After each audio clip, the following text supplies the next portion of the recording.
Speaker మధుసూదనాచారికి ఘనంగా వీడ్కోలు పలికారు అసెంబ్లీ ఉద్యోగులు. శాలువా కప్పి సన్మానించారు. అసెంబ్లీలో జరిగిన కార్యక్రమానికి మండలి chairman Swamy Goud, assembly secretary Narasimhacharyulu, ఇతర ఉద్యోగులు హాజరయ్యారు. ఈ సందర్భంగా తన అనుభవాలు గుర్తు చేసుకున్నారు స్పీకర్. అసెంబ్లీలో సహకరించిన ఉద్యోగులకు ధన్యవాదాలు చెప్పారు. ఎన్నికల్లో ఓడినా ప్రజాసేవలోనే ఉంటానన్నారు మధుసూదనాచారి.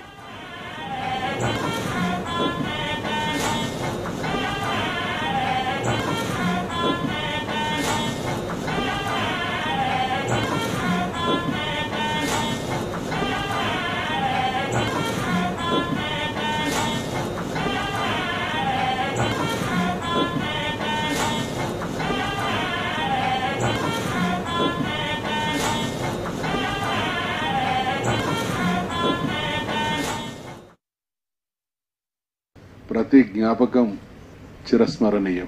వారు నెమరువేసినటువంటి అనేక అనుభూతులు నా జీవితకాలం వారితో పనిచేసిన నిక్షిప్తమై ఉంటాయి. అటువంటి పెద్దలు గౌరవ శాసన మండలి చైర్మన్ అన్న స్వామిగౌడ్ గారు. ఇది మరొక మర్చిపోలేనటువంటి సందర్భం. శాసన సభాపతిగా నాకు ఇవ్వబడినటువంటి అవకాశం సద్వినియోగమై మొదటి శాసనసభ సభాపతి, మొదటి కౌన్సిల్ చైర్మన్ విజయవంతంగా వారి పదవీ కాలాన్ని పూర్తి చేసుకున్నారు అనేటువంటి గౌరవం దక్కడానికి కారకులైనటువంటి మీ అందరికీ హృదయపూర్వకమైనటువంటి ధన్యవాదాలు తెలియజేస్తున్నాను. నిజంగా ఇటీవల జరిగినటువంటి ఎన్నికల ఫలితాలను చూసిన తర్వాత ఈ శాసనసభ ఎంత చరిత్రాత్మకమైనటువంటి పాత్ర పోషించిందో ఆ ఎన్నికల ఫలితాలు చెప్పకనే చెప్పినాయి.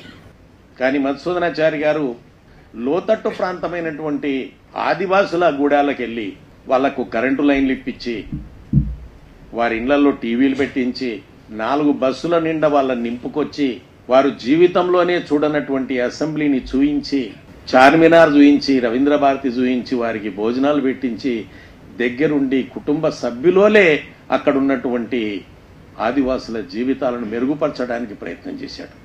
ఈ రోజు కూడా వేటకు పోయి వెల్కలను తెచ్చుకొని కాల్చుకొని తినేటటువంటి సమూహాలను హైదరాబాద్ నగరానికి తీసుకొచ్చినంత ఘనత ఎవరికైనా ఉంది అంటే అదొక్క మధుసూదన. ఏమిటి డెమోక్రసీ, ఏమిటి ప్రజాస్వామ్యం? ఇదేనా ప్రజాస్వామ్యం అంటే? ఎందుకు జరిగిందో మనం ఊహించలేం.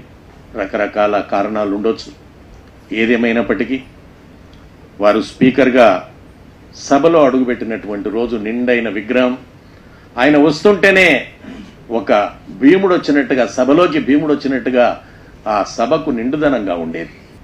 సభలో ఆయన తీసుకున్నటువంటి నిర్ణయాలు, ఆ సభలో బడ్జెట్ మీద జరిగేటటువంటి ప్రసంగాలు, ఎవరితో నొప్పించుకోకుండా తాను ఇవ్వకుండా ఎంత జాగ్రత్తగా సభను నడిపించినటువంటి నైపుణ్యం మధుసూదనాచారి గారిలో మనం చూశాం మనమంతా.